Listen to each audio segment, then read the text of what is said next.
네, 132회 건축시공기술사 해설 강의 시작하도록 하겠습니다. 자, 시작에 앞서서 골재 함수 상태, 이번 시험의 전 시험과 동일한 문제입니다. 그래서 전 시험에 130회 시험의 골재 함수 상태 4가지에 대해서 언급됐었고요. 그리고 이번 회차에 또 12번에 현장 배합 시 잔골재의 표면 수율에서 출제가 됐습니다. 사실은 같은 문제입니다, 이게. 네, 그래서 한편으로는 어렵다고 하고 한편은 너무 쉽다고 해서 너무 구분이 이제 져 있길래 제가 한번 먼저 이 골재 함수 상태 제가 이제 정규반에서 제가 이제 장판지 시간에 자 어디서 있었었죠? 콘크리트 재료 배합 시공에서 배합 설계에서 시방 배합과 현장 배합을 설명할 때 제가 골재 함수 상태 4가지에 대해서 언급해 드렸습니다. 자, 그 사항에 대해서 다시 한번 짚고 넘어가 보도록 하겠습니다. 자, 우리가 수분 상태가 있다고 그랬습니다. 네. 갓 잡아 올렸을 때 그 상태겠죠? 수분 상태가 되겠고요.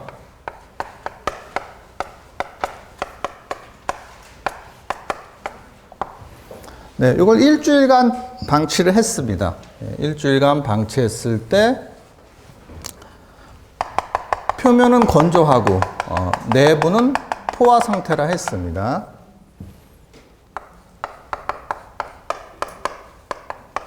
표면은 건조, 내부는 포화 상태라 했고요. 이걸 한 달간 방치하면은 기건 상태라 했습니다.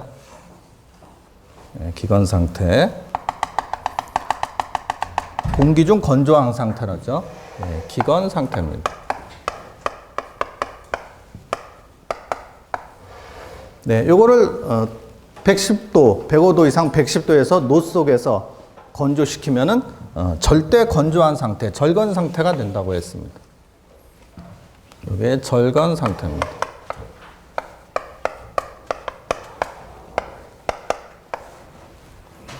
네, 이 골재 함수 상태 4가지에 대해서 전회차의 시험에 나왔습니다. 네. 자, 시방 배합과 현장 배합을 언급할 때 시방 배합에서는 100% 다 표면 건조 내부 포화 상태를 기준으로 한다 했습니다. 그래서 우리가 골재 시험에서 장골재, 굵은골재 시험에서 흡수율이라는 그 시험이 있거든요. 이게 중요한 거죠, 흡수율. 뒤에 우리가 그 포결에서의 그 원인도 흡수율이 높은 골재는 포결의 원인이 되는 거거든요. 예, 그 흡수율에 대해서 언급을 같이 해보려고 이 골재 함수 상태를 같이 짚어봤었고요. 자, 요 수분 상태에서 절건 상태를 뺀 게 이게 함수량이라고 했습니다. 네, 함수량이라고 했고, 자, 절건 상태에서 표면 건조 내부 포화 상태를 뺀 게 이게 흡수량이라 했고요.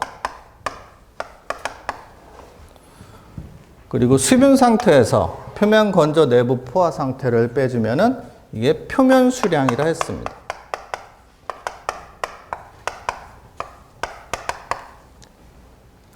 그리고 표면 건조 내부 포화 상태에서 기건 상태를 빼주면은 이게 유효 흡수량이라 했습니다.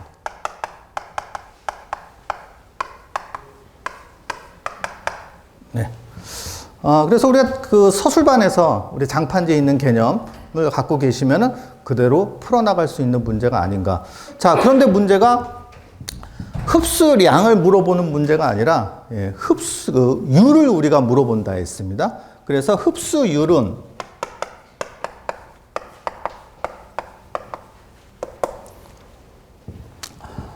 절건 상태 중량에 대한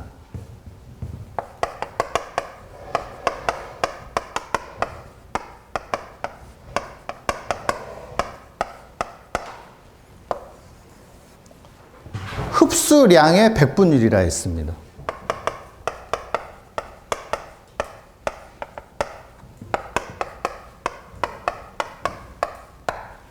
네, 요게 이제 골재 시험이죠. 함수량, 그리고 흡수량, 유효 흡수량, 그리고 표면 수량 다 같은 개념으로 풀어나간다 제가 말씀을 드렸습니다. 장판지 시간에. 네. 그럼 뭐야? 흡수율이 절건 상태 중량에 대한 흡수량의 백분율이기 때문에 자, 함수율을 물어볼 경우는 절건 상태 중량에 대한 함수량의 중량 백분율 이렇게 풀면 된다고 그랬고요. 자, 흡수량 마찬가지죠. 그럼 표면 수량은 뭐죠? 그럼 표면 수율로 이렇게 나오면은 표면 건조 내부 포화 상태 중량에 대한 표면 수량의 백분율이 간다고 그랬고요. 유효 흡수량도 기건 상태의 중량에 대한 유효 흡수량의 백분율. 이런 식으로 내용이 똑같다 했습니다. 제가 언급을 해드렸습니다. 자, 그럼 시험에 나온 게 뭐죠?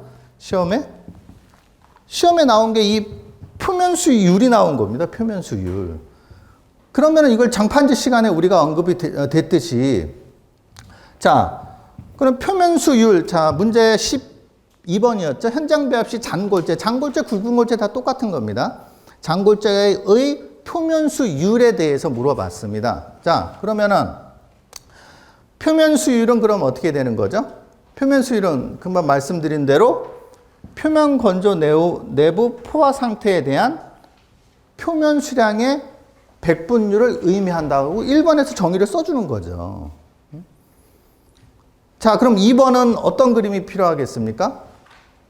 이거 하나만 그림으로 표기하기에는 우리가 그 양이 너무 적으니까 이 골재의 함수 상태 4가지를 같이 언급을 해주는 거죠. 자, 제가 전회차에 그 복귀 답안이 있습니다. 자, 복귀 답안에서 고득점 답안을 제가 받아가지고 우리가 이제 교재로 이제 판매하고 있는데 그 복귀 답안에 4문제가 샘플로 들어있어요. 그래서 제가 이제 확실하게 이제 답변을 드릴 수 있는 거죠. 그런데 이제 지금 그 회차랑 지금 회차는 회차가 틀리기 때문에 그 점수를 주느냐? 그건 절대 이제 모르는 겁니다. 그 점수를 줄런지 아니면 기본 점수를 줄런지. 자, 그 복귀 답안을 보면은 자, 1번 이 4가지에서 언급했었고요. 예, 골재 함수 상태 4가지가 시험에 나왔기 때문에. 자, 요걸 2번에 깔아놓고. 그럼 3, 4번에 어떤 걸 쓰느냐? 자, 3, 4번에 결국 이 내용을 제가 설명할 때 시방배합과 현장 배합에서 설명을 해드렸거든요. 그럼 시방배합, 현장 배합 언급해놓고, 그리고 함수율, 흡수율의 공식을 또 써놓은 소장님도 계시고. 자, 그럼 현장에서 적용하면은 이 골재의 함수 상태에 대해 2번에까지 깔아놓고 3, 4번을 골재의 함수 상태에 대한 문제점 그리고 대책 이렇게 풀어나가도 되는 거고요. 자, 똑같은 문제가 지금 2문제 연속으로 나온 거예요. 자, 물론 다 아시겠지만 이제 사고의 여파가 분명히 있습니다. 골재의 이제 품질을 강화한다고 지금 또 발표도 났고 지금 이제 그 사고의 여파로 좀 순환 골재도 이제 그런 그 법적 이런 제도적을 거쳐서 사용할 수 있게끔 한다고 지금 계속 지금 발표가 진행 중인 상황입니다. 그런 의미에서 이 표면 수율이 또 나오지 않았을까? 네. 그래서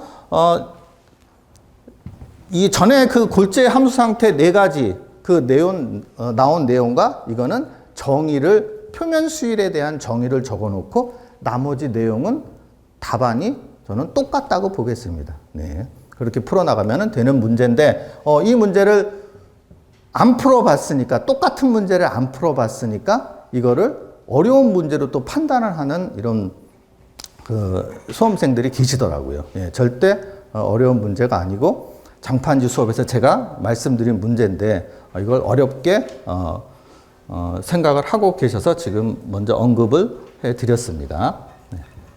그래서 표면수율에 대한 문제입니다. 네.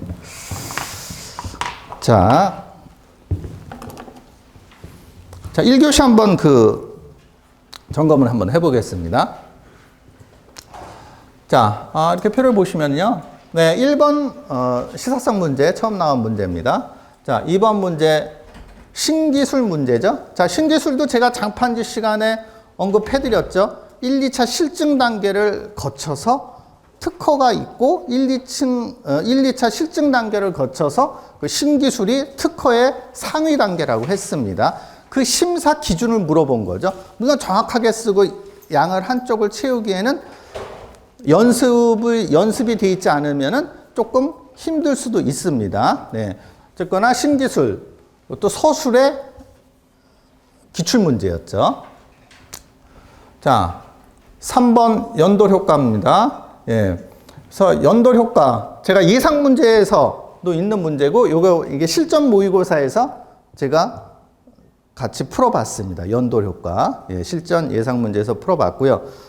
이 연돌 효과는 제가 이제 모의고사에서도 지금 같이 모의1, 모의2에서 같이 풀어봤습니다. 예, 가장 최근 나온 게 115회 서술형의 문제가 연돌 효과의 문제점 대책으로 시험에 나왔기 때문에 예, 같이 풀어본 문제 강조했었고요. 예, 실전 모의고사에 풀었는데 문제의 그 출제가 됐습니다. 그래서 제가 이제 문제점을 말씀드렸는데 원인도 기출 문제입니다. 근데 원인보다는 우리가 문제점으로 나왔기 때문에 강조를 했고요. 일단 이제 문제 같이 보면서 다시 한번 말씀드리겠습니다. 자, 4번 문제입니다. 건설사업장의 위험성 평가 절차. 네. 이 문제도, 제가 이제 실전 모의고사에서, 예, 문제를 출제를 했습니다. 예. 제가 이제 작년에 그 안전기술사에서 이렇게 그 문제들을 봤을 때 제가 요 문제가 3회 그 연속, 작년에 3회 연속으로 계속 분석해서 문제가 출제됐던 문제입니다. 그리고 건축 면접에서 항상 질문이 들어가고 있고요. 현장에서 위험성 평가를 어떻게 실시하고 있는지. 그래서 제가 요 문제를 용어로 제가 출제를 해봤습니다. 근데 그 문제가 바로 출제가 됐습니다. 예, 실전 모의고사에서 제가 이제 출제한 문제인데 요거는 절차에 대해서 제가 요거를 2번에 갖다 놨었거든요. 예, 실전 모의고사 문제에서 2번에 그 개념도에 제가 절차를 적어 놨거든요. 예, 그래서 요 문제가 실전 모의고사 문제, 예상 문제도 집어놨었고요. 예상 문제 때 제가 언급해 드렸고, 예, 이게 문제가 출제가 됐다. 자, 5번, 예, 가설공사의 잭서포트. 예, 이것도 모의고사에서 같이 풀어봤었고요. 예, 모의, 1에서 같이 풀어봤었고요. 예상 문제 당연히 있는 문제고요. 자, 비파괴 검사 중 침투 탐상. 네, 이것도 서술형에 나왔던 문제인데 용어로 이렇게 출제가 됐습니다. 네, 당연히 기본적인 문제고요. 예, 비파괴에서 철골의 비파괴는 제가 장판지 시간에도 용어뿐만 아니라 서술형에도 서로 나오기 때문에 기본적으로 알아둬야 될 문제라 했습니다. 당연히 예상 문제 있고요. 자, 7번. 네, 면진구조. 네, 지진의 여파가 있어서 당연히 예상 문제의 내진, 면진, 재진에 대해서 언급해 드렸었고, 네. 작년에 또 그 액상화가 출제됐었지만, 그래도 올해도 중요한 문제다. 내진, 면진, 재진에서 예상 문제에서 제가 언급해 드렸고, 예, 모의고사에 있는 문제죠. 자, 8번. 네. 아주 오랜만에 이제 출제됐습니다. 뭐 기출문제 한번 나왔던 문제고요. 네, 환경적인 문제고요. 네, 과제문에 있는 그 기출문제입니다. 자, 9번 데크 플레이트가 또 나왔죠. 예, 그래서 이것도 실전 모의고사에서 작년에 나왔지만은 130회 때 균열의 문제점과 대책에 대해서 작년에 출제가 됐지만 지금 워낙 나오는 추세가 가파르기 때문에 작년 130회에 나왔었고 그 재작년에도 또 서술도 한번 127회 서술 아예 붕괴에 대해서 언급했었고 128회 10점짜리로 나왔기 때문에 올해도 또 나올 확률이 있다 해서 실전 모의고사에서 같이 풀어봤습니다. 정확하게 걸침에 대한 문제는 나온 적은 없습니다. 예, 그런데 우리가 문제를 풀어봤을 때 붕괴에 대해서 풀어봤을 때 127이 붕괴 원인에서 풀어봤을 때 가장 큰 붕괴의 원인은 크게 봤을 때 세 가지다. 뭐야? 집중 타설하는 거. 예, 왜냐면 그 데크 플레이트는 등분포로 구조 계산을 하기 때문에 집중 타설이 아주 위험하다고 그랬고, 그리고 걸침턱에 대해서 준비가 미비하면은 또 붕괴 원인이 되고, 이런 구조 계산에 의한 이런 동발이가 미비하면은 붕괴 원인이 된다고 했습니다. 그래서 그 걸침턱 물어보고 시공식 유의사항, 그래서 또 실전 모의고사에서 디크 플레이트 문제를 같이 풀어봤습니다. 네, 저방사율이 작년에 나왔는데 좀 빠른 속도로 출제됐습니다. 저방사율이. 네. 내용 아는 문제 있고요. 요구 성능 같은 경우는 뭐 충분히 우리가 풀 수 있는 문제죠. 요구 성능 중요한 거죠. 필요성. 예. 그래서 우리 필요성, 요구 성능에서 가장 대표적인 게 제가 그 커트널의 요구 성능에서 좋은 단어들 빼내오면 된다고 했습니다. 자, 그 다음에 11번 지하 안전 영향 평가. 예, 좀 구체적으로 물어봤죠. 두 번째에 나온 문제 지하 안전 영향 평가에서 물어봤는데 구체적으로 이제는 좀 찍힘이 우리가 찍힘이라고 하죠. 예, 이것도 기출 문제이기 때문에 예상 문제에 있었고, 예, 그럼 이게 예상 문제에 있고 이 지하 안전 평가는 우리가 공통 아이템으로 쓰라고 하는 문제죠. 예, 토공에서의 공통 아이템으로 우리가 쓸 수 있는 문제로 계속 강조해 드렸었고, 자, 좀 우스갯소리지만 이게 사실은 지하 안전, 제가 이제 예상 문제 때도 말씀드렸잖아요. 우리 교재 이제 지하 안전 영향 평가 이게 21년도에 개정됐거든요. 그래서 지하 안전 평가가 지금 돼 있거든요. 근데 지금 그 문제도 예전 어떻게 그 단어를 이렇게 내는지 문제도 그렇다고 예전 거를 답안에 쓸 수 없지 않습니까? 그래서 우리 답안에서는 대제목은 그대로 뒀고 내용만 그 분류 항목만 제가 바꿔놨습니다. 네, 그래서 예상 문제 있던 문제겠고요. 자, 그리고 12번 제가 금방 말씀드린 표면 수율. 자, 그리고 13번 이 문제도 피복 두께인데 이제 철근의 보에 대해서 이음 이치를 또 물어봤습니다. 이 문제가 전회차의 기출 문제죠. 서술 기출 문제. 네. 그래서 제가 이 문제를 이렇게 봤을 때 지금 좀 찍힌 문제가 조금 자주 나오고 있고, 예, 용어도 그리고 정확한 답안보다는 이렇게 유의사항이 나온다는 거는 공부가 덜 되신 분들도 충분히 쓸 수가 있습니다. 요령으로 쓸 수가 있고, 자, 이런 두 문제 같은 경우는 전회차에서 복기를 한번 해봤으면은 충분히 복기 답안으로 우리가 문제를 또 풀어갈 수 있던 문제였다. 그래서 항상 말씀드리지만 이제 기출에서 나오는 거는 당연한 거고, 근데 그 기출에서 변형돼서 이렇게 자꾸 물어본단 말이죠. 예. 그래서 전회차 나온 것들이 또 바로 나오고, 예. 그래서 우리가 한 회차 시험을 보면은 물론 힘들겠지만 복기를 한번 해보는 게, 예. 내가 안 푼 문제까지는 힘들더라도 내가 그래도 풀어본 문제는 그래도 복기를 한번 해보는 게 그 다음 시험을 위해서는 훨씬 유익한 어떠한 내 장판지가 되지 않을까 싶습니다. 자, 문제 같이 모범 답안 보시면서 분석표 같이 보시면서 들어가 보도록 하겠습니다. 자, 문제 1번. 예, 건축물 축조 시 건축 기준의 허용 오차입니다. 네.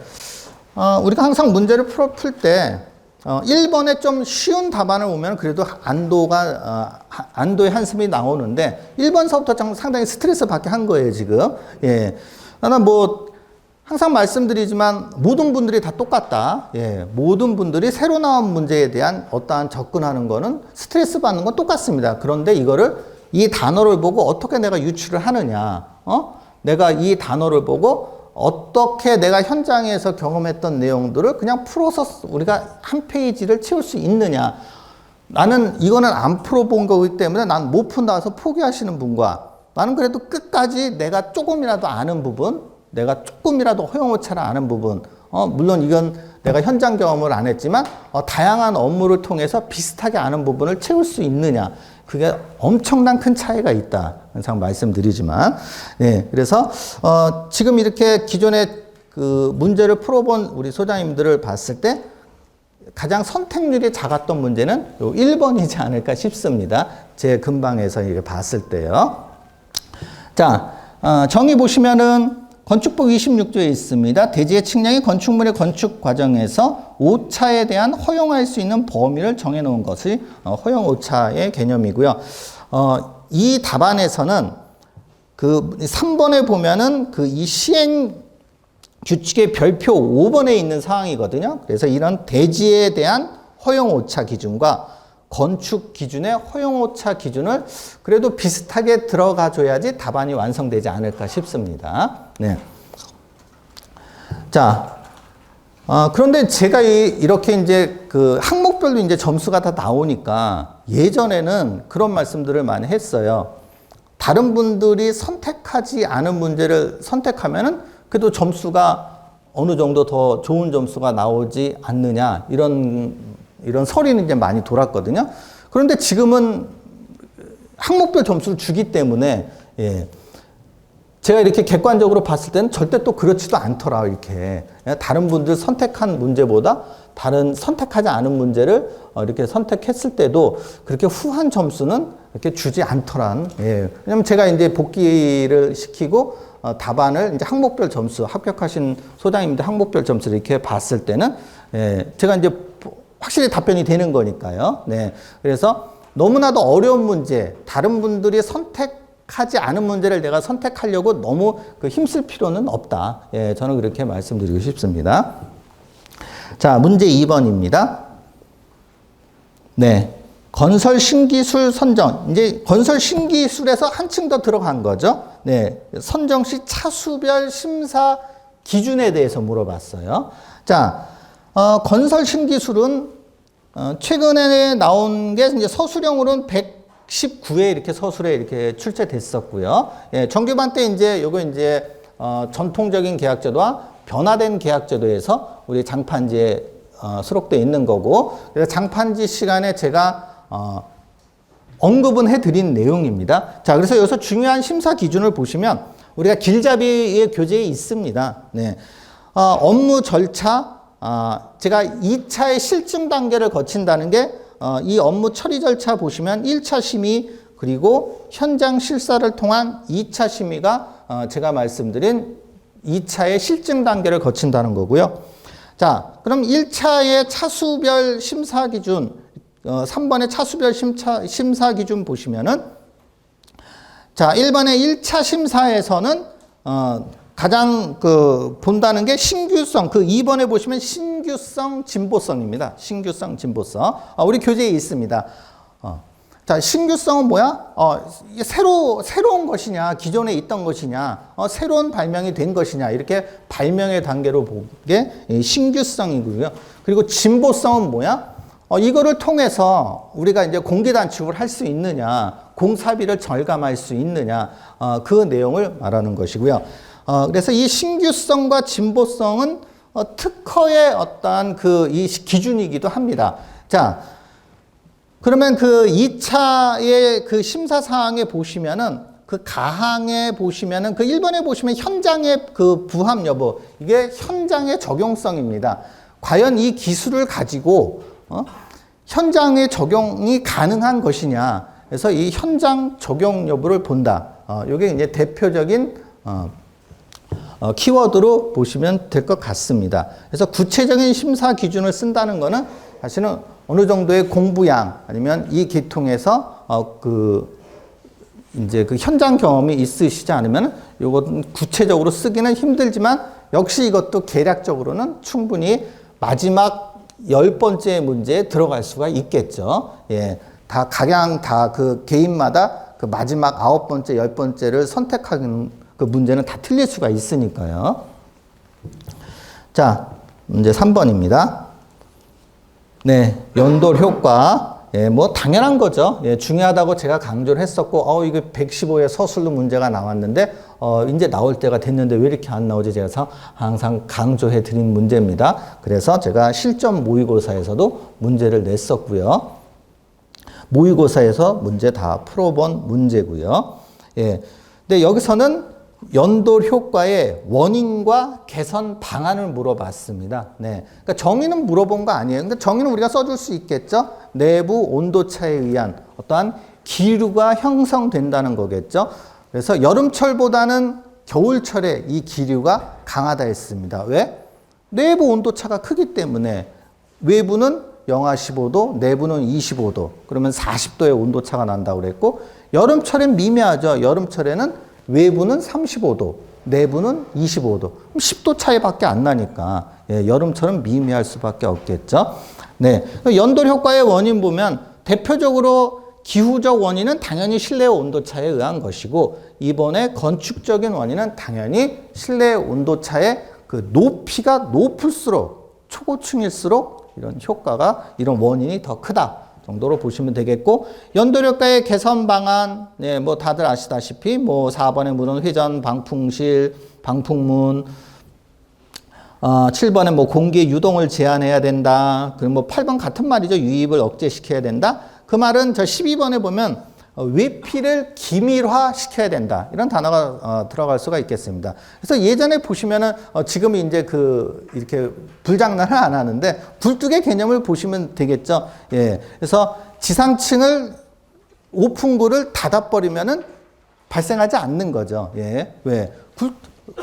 공기가 위로 올라가지 못하는 거니까요. 그런데 이제 외피가 기밀화되지 않으면 계속 외피에서 바람을 넣어주고 기밀화되지 않으면은 공기의 순환이 되기 때문에 위로 상승하는 효과가 더 크다는 겁니다. 이런 개념 다 아시리라 보겠습니다. 네, 다음 문제.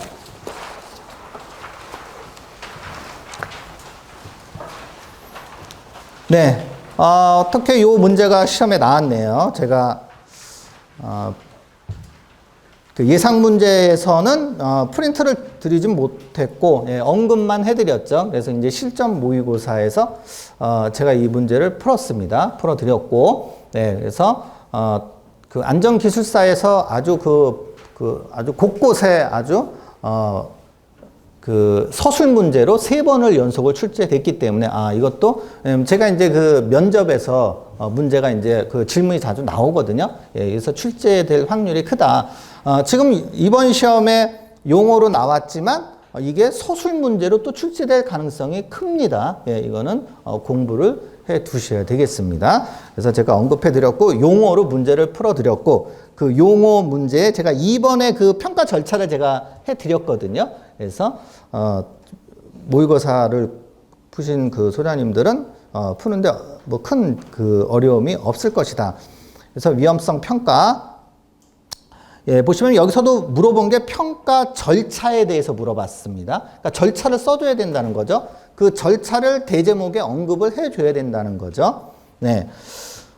정의를 보시면은 위험 요인을 파악하고 누가 파악해? 사업주가 파악하는 거죠. 예, 파악하고 그 위험 요소를 결정하고 그리고 감소 대책을 수립 실행하는 이런 일련의 과정이 위험성 평가 절차이다.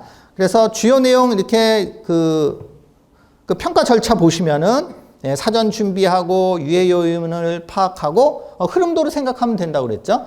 그래서 위험성을 결정을 해 놓고 그 위험성에 대한 감소 대책을 수립 그리고 시행을 한다. 그리고 그 내용을 기록 보존해 두고 왜 기록 보존을 하느냐? 다음 현장에 공유를 하기 위한 거죠. 전 현장에. 그래서 이런 흐름도로 적어주시면 되겠고 채울 수 있는 거는 여기 나온 위험성 평가 대상 아니면 뭐 그 평가 방법 제가 그 답안을 만들어 드렸었거든요. 그래서 위험성 평가 방법 또 그 종류별 이런 실시 시기 뭐 최초 평가 그리고 수시 평가 이런 정기 평가를 통해서 그리고 상시 평가를 통해서 제가 할 수 있다. 그래서 요 내용은 조금 더 이제 구체적으로 조금 더 공부가 더 이제 필요한 내용이 아닐까. 이제 서술형으로 충분히 나올 확률이 있는 문제로 보면 되겠습니다. 자, 문제 5번. 네. 가설공사의 잭 서포트입니다. 자, 문제는 이제 109회 때 출제가 됐었고요. 그러니까 지금 문제가 그 기출문제랑 똑같은 문제가 출제됐다? 이거는 5번의 가설공사의 잭 서포트와 그리고 8번의 건설공사에서 전 과정 평가. 사실 이 두 문제만 가장 똑같은 문제로 출제되고 조금 변형이 된 문제로 출제됐다. 다른 문제들은 뭐 서술형의 용어로 온 거고 또 다시 분석해서 찍힘으로 나온 거고. 네. 자, 잭 서포트. 뭐, 100%다 뭐 선택한 문제겠죠. 네. 그래서 1번에 보시면은 하중을 분산했다는 거죠. 뭐, 당연히 우리 지하층 공사에서 우리가 잭 서포트를 우리가 지하 주차장, 당연한 거겠고, 그리고 요즘 또 해체해서 또 지상에 장비가 탈 경우는 우리가 잭 서포트를 우리가 동일한 위치에, 구조 계산한 동일한 위치에 개소를 우리가 설치를 합니다. 네. 그리고 이번에 잭 서포트에 대한 어떤 그림 그려주시면 되겠고, 아니면 층층이 지하 주차장에 동일한 위치에 설치한다는 이런 그림도 그려줄 수가 있겠고요. 그래서 3번에 어떠한 필요성, 하중 분담 적어줄 수 있겠고, 그리고 시공시 주의사항 또 적어줄 수 있겠죠. 공법적인 내용이니까 금방 제가 언급해드린 동일한 위치에 설치할 수 있겠고, 지금 이제 그림에 보시면은 사실 현장에서는 이런 방진 고무판 사실 되질 않거든요. 그래서 방진 고무판, 슬라브에 무리한 충격을 주면 안 되겠죠. 왜? 들어 올리면은 균열에 가는 거죠. 인장력이 우리가 압축력의 10분의 1밖에 되지 않지 않습니까? 네. 그래서 슬라브를 들어 올리면 안 되니까. 그리고 슬라브에 설치하는 게 아니고 현장에서 보에 설치하는 거겠죠. 네. 슬라브에 설치하면 또 펀칭 셔크랙이 또 발생할 위험이 있는 거죠. 네, 이런 내용들을 우리가 시공시 유의사항에 언급해 줄 수 있고, 또 일반 서포트, 지금 하중 부담 정도가 1.5톤하고 30톤 이렇게 나와 있는데, 이것도 일반 서포트와 잭 서포트를 또 비교해 줄 수 있는 이런, 비교도 할 수 있겠습니다. 항상 말씀드리지만, 공부가 어느 정도 되면은 항상 우리가 비교를 할 수 있어요. 비교하는 게 자꾸 눈에 보입니다. 공부가 자꾸 되면 될수록, 비교의 대상이 보인다. 자, 문제 6번. 자, 용접부 비파괴 검사 중 침투 탐상 검사 시 이것도 유의사항을 물어본 겁니다. 네. 자, 침투 탐상 검사. 요것도 117회 때 25점짜리로 서술 문제였고요. 네. 그래서 똑같은 문제는 아니지만 이것도 유사 문제죠. 기출 문제, 유사 문제로 모든 분들이 작성하는 거죠. 네. 자, 그래서 침투액, 세척액, 현상액, 이런 단어들이 우리가 좀 들어가 줄 수 있어야 되겠고요.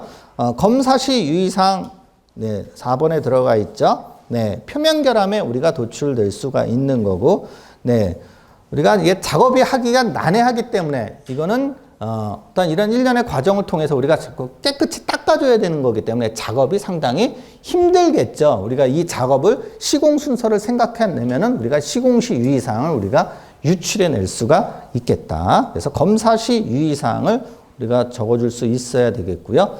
자, 문제 7번입니다. 네, 지진에 대응하는 면진 구조 계획 시 고려사항. 네.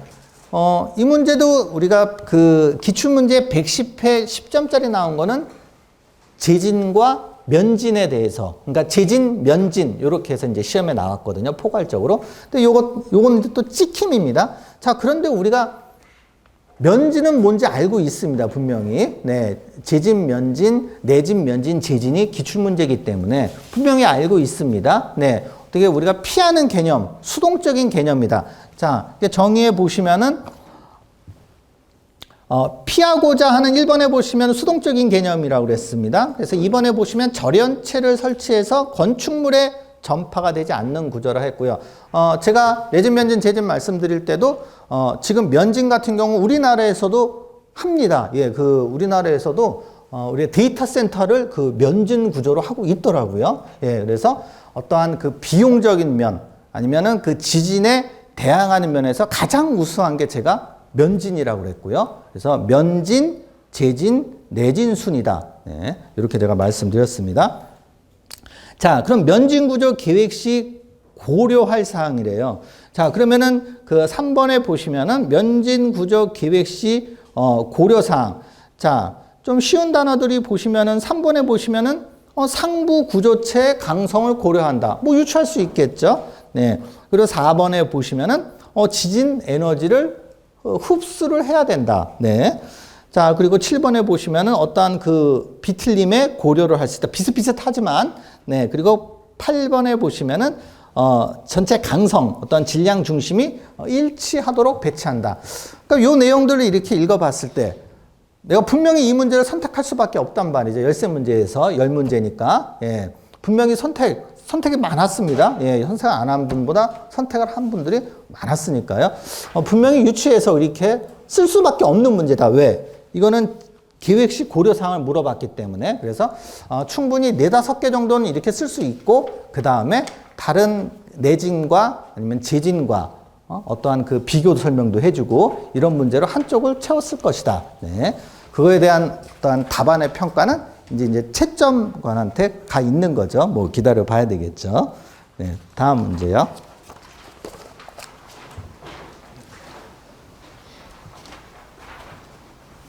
네. 문제 8번입니다. 네. 건설공사의 전 과정 평가입니다. 네, 97회 10점짜리 똑같은 문제입니다. 기출문제. 이 기출문제에서는 그 97회에서는 이산화탄소 발생량 분석 기법, 네, 이렇게 나왔습니다. 그리고 가로 열고 라이프 사이클 어세스먼트에서 생애 주기, 전 생애 주기 동안 평가한다. 뭐를? 이산화탄소를 발생하는 거를. 그래서 기출이 한번 나왔던 문제고요. 환경적인 문제입니다. 그리고 2번에 보시면은 개념이 있죠. 네, 프로젝트 수행 과정에서 두 번째 줄에 전 과정에서 발생하는 오염물질을 분석 평가. 그래서 최적의 환경성을 선정하는 기법이다. 네.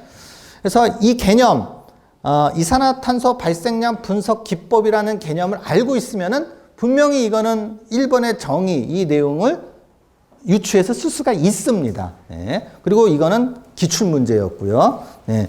그러면 2번에 대한 어떠한 흐름도로 가져갈 수 있겠고요. 아니면 3번의 이런 그 플로우, 이 과정을 또 2번으로 가져갈 수도 있겠고요. 자, 그러면은 그 다음 3, 4번을 어떻게 채우냐? 자, 이걸 왜 하는데 어떠한 필요성, 특성으로 쓸 수 있겠고, 평가 과정의 유의사항 뭐 해서 우리가 채울 수 있겠다. 그래서 항상 우리가 채움을 통해야지 점수가 나온다. 네. 자, 문제 9번입니다.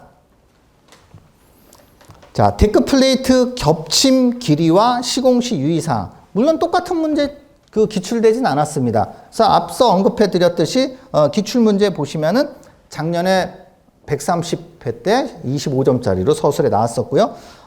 그 재작년까지만 보더라도 117회 붕괴원인 대책 25점짜리, 128회 그리고 10점짜리로 나온 그 사고 여파로 계속 이 데크 플레이트는 매회 지금 출제되고 있으니까 제가 데크 플레이트 문제는 실전 모의고사에서도 또 출제하고 같이 또 이제 문제를 풀어봤던 문제죠. 자, 걸침 길이에 대한 언급은 언제 합니까? 항상 뭐 데크 플레이트 나오면은 또 특히 117회 아까 앞서 언급해 드렸듯이 붕괴 원인에 들어갈 수 있겠죠. 예, 걸침턱, 겹침 길이 같은 의미겠고요. 이번에 보시면은 일반적으로 50mm라는 단어가 들어가면은 일반화 된다고 보시면 되겠습니다. 물론 이게 이제 RC조의 겹침이 있고 또 우리가 이제 그 철골조의 겹침이 이제 두 가지로 볼 수 있겠거든요. 자, 그래서 요 내용의 겹침 길이 보시면은 뭐 아크 용접을 할 경우는 뭐 30mm 이상 이렇게 돼 있는데 일반적으로 50mm 이상 하면은 뭐 전혀 틀린 답안이 아니다. 자, 그리고 데크 플레이트 시공시 유의사항 마찬가지죠. 예, 지금 제가 언급해 드렸던 제 내용들 이런 겹침 길이 그리고 어떠한 집중 타설, 어떠한 그 동발이. 그래서 동발일은 우리가 이제 그 스팬이 이제 4m 초과면 일반적으로 우리가 동발일 설치를 하고 있습니다. 예, 현장에 가면은 이런 내용들이 시공시 유의사항에 언급해 있으면 되겠습니다. 모든 분들이 선택한 문제겠고요. 자, 문제 10번입니다. 자, 유리공사의 요구 성능 및 저방사 유리의 특성. 네. 저방사 유리가 작년에 129에 10점짜리로 포괄적인 문제로 이렇게 시험에 나왔는데 또다시 바로 또 출제가 됐네요. 예, 이건 특성에 대해서 물어봤고요. 자, 그럼 유리공사의 요구 성능. 자, 항상 요구 성능 선정시 주의사항도 자주 나오는 단어, 그리고 요구 성능도 자주 나오는 단어. 네, 요구 성능은 좋은 단어가 들어가야 된다고 그랬습니다. 네. 그래서 제가 그 장판 시간 때 항상 말씀드렸듯이 뭐 파스너의 요구 성능, PC의 접합부의 요구 성능, 그런 식으로 이제 문제가 출제가 된다고 그랬습니다. 그러면 요구 성능에 대해서 바로 답안이 나와야 된다고 그랬고, 그럼 그 요구 성능의 그런 좋은 그 단어들이 어디에 이렇게 있느냐? 제가 그 커트널에 요구 성능 있잖아요. 측량 열차가 내내 단수되었다. 부기보기선에 해서 층간 변이 추정성서부터 내풍합서부터 쭈르륵 해서 내화성서부터 써주면은 충분히 요구 성능을 쓸 수가 있겠고요. 자, 저방사 유리의 특성. 그래서 여기서는 이제 소프트 로이와 하드 로이로 특성을 이렇게 구분했는데요. 특성에서는 굳이 내가 장점, 단점 이렇게 구분할 필요 없습니다. 예, 교재를, 답안을 만들기 위해서 이렇게 구분해 놓은 거고요. 예, 내 답안이 장단점을 만들어야 되는 답안이었는가? 이렇게 생각하지 마시고 절대 구분할 필요는 없다. 네. 그래서, 기존 문제, 기출문제 이게 108회 또 109회 때 이거 똑같은 문제가 나온 거거든요. 네. 그 종류별 특성하고, 로이 유리의 적용성에서 우리가 서술 문제에 나왔던 문제거든요. 그래서 그 답안에서 유추해서 소프트 로이와 하드 로이를 같이 넣어놔 봤습니다. 당연히 단열 성능, 우리가 정의해 보시면은, 적외선 반사율이 높은 음막 코팅을 사용한 단열 성능이 높은 유리이기 때문에 거기에 맞는 특성을 우리가 쓸 수가 있겠죠. 네. 그래서 저방사는 방사율은 흡수라고 했습니다. 헷갈릴 필요 없다고 그랬습니다. 반사의 반대, 흡수율인데 저방사라고 했기 때문에 네, 흡수율이 적은 유리다. 이렇게 이해를 하시면 된다고 그랬습니다. 네. 자, 문제 11번이요. 자, 지하안전 영향평가 분류 및 평가 항목입니다. 자, 지하안전 평가에서 114회 때 기출문제고요. 18년도서부터 시작이 됐고, 자, 앞서 말씀드린 대로 21년도에 지하안전 평가로 바뀌었습니다. 네. 근데 이제 이 문제 자체를 지금 24년인데 이거를 그 지하안전 영향평가로 낸다? 네. 제가 항상 말씀드리지만, 수업 시간에도 말씀드리지만, 출제하시는 분들이 죄송하지만 잘 모르는 거예요. 이 단어가. 이게 바뀌었는지도 모르고, 그냥 내는 겁니다. 네. 자, 그래서 그러면 그 분류 및 평가 항목에 대해서 물어본 거예요. 우리 교재에 있습니다. 용어 교재에 있고요. 그래서 분류를 이게 21년 7월 달에 이제 개정된 거거든요. 그래서 교재에서는 이제 교재와 제가 이제 바꿔서 이 분류를 해 놓은 겁니다. 그래서 소규모 지하 안전 평가 영향이 빠진 겁니다. 그래서 소규모 지하 안전 평가 10m 이상, 그리고 지하 안전 평가 20m 이상, 그리고 착공 후 지하 안전 조사로 바뀌었습니다. 예, 그래서 앞서 두 개는 승인 전에, 그리고 착공 후는 굴착공사 완료를 우리가 분류에 쓸 수 있는 거는 일반적이면 다 쓸 수 있습니다. 공부가 되신 소장님들 다 쓸 수 있습니다. 왜? 이거는 제가 공통 아이템으로 사용해라 했기 때문에. 자, 그래서 이 평가 항목을 과연 좀 구체적으로 어느 정도 이렇게 비슷하게 쓸 수 있느냐. 기출 문제지만, 네, 비슷하게는 분명히 쓸 수 있겠죠. 지하 안전에 대한 평가이기 때문에. 그래서, 요 밑에 이 평가 항목을 조금 더 구체적으로 쓰신 분들한테 그래도 기본 점수보다 조금 더 나은 점수가 되지 않을까. 예, 당연히 분류는 당연한 거겠고요. 그래서 제가 대제목은 안 바꿨습니다. 대제목은 물어본 대로 예전 그대로 그냥 써놨고요. 안에 내용만 구분만 바꿔놓은 상황입니다. 예. 다음 문제요.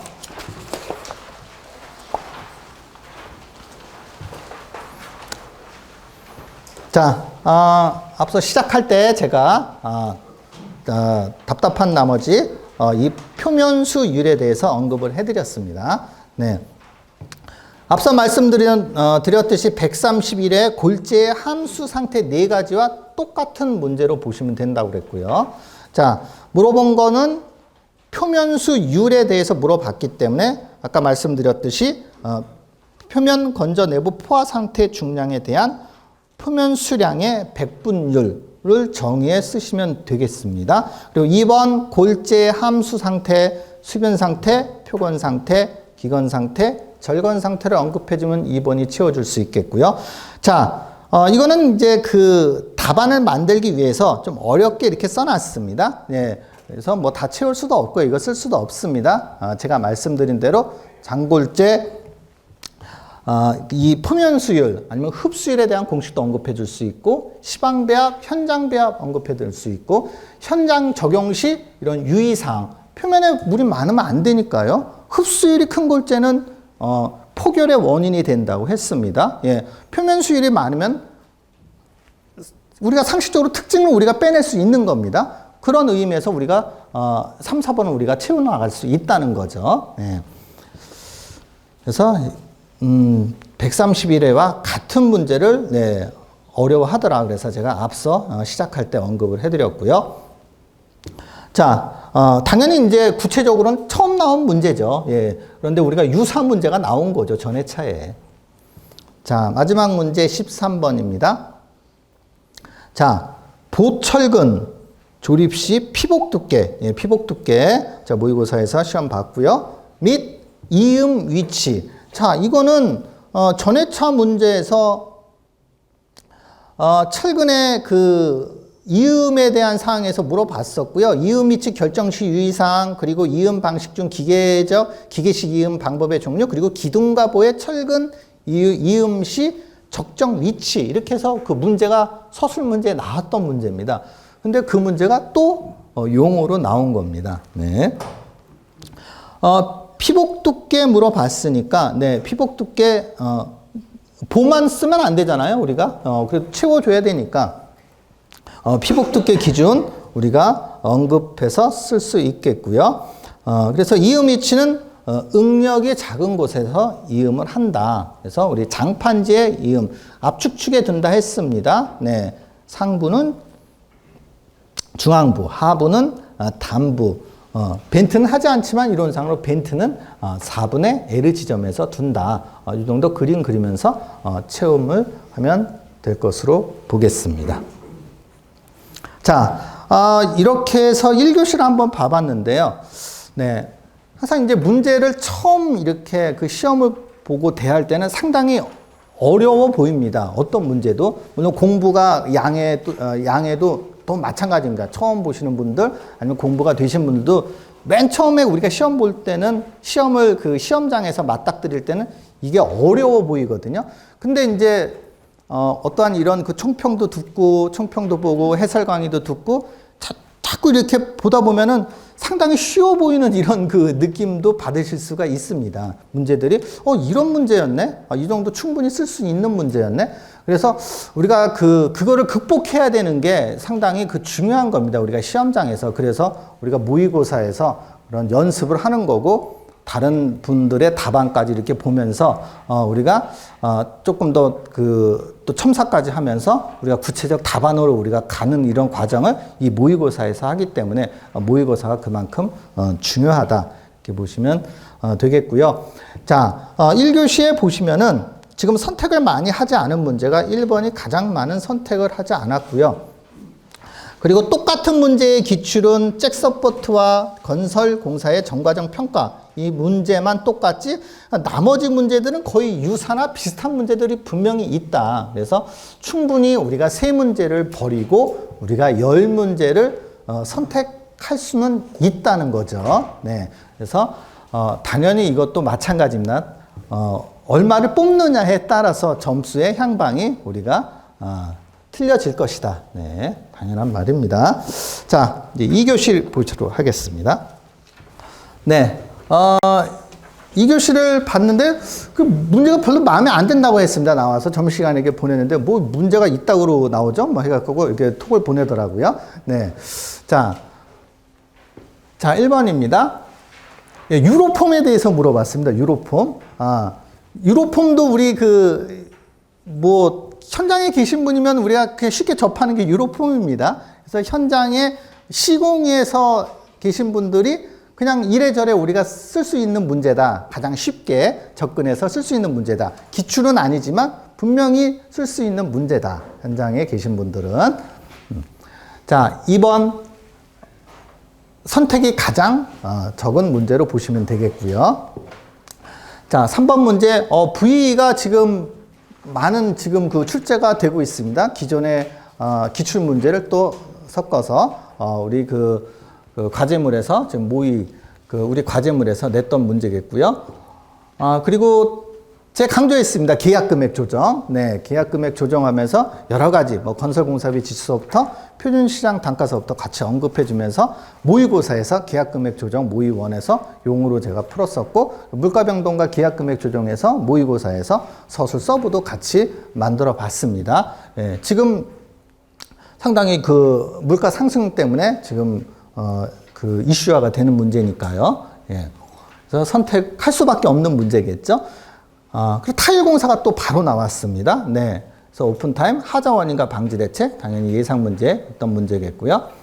그리고, 오랜만에 이거 나왔거든요. 유해위험, 계획서. 이 문제도 짜맞춘 기출이긴 하지만, 관계된 그 분야 아니면 그냥 서술로 이제 풀 수 있는 문제가 조금 좀 제약됐다. 그래서, 일반적으로 선택은 2번 문제 선택은 거의 선택을 하지 않았고, 네, 6번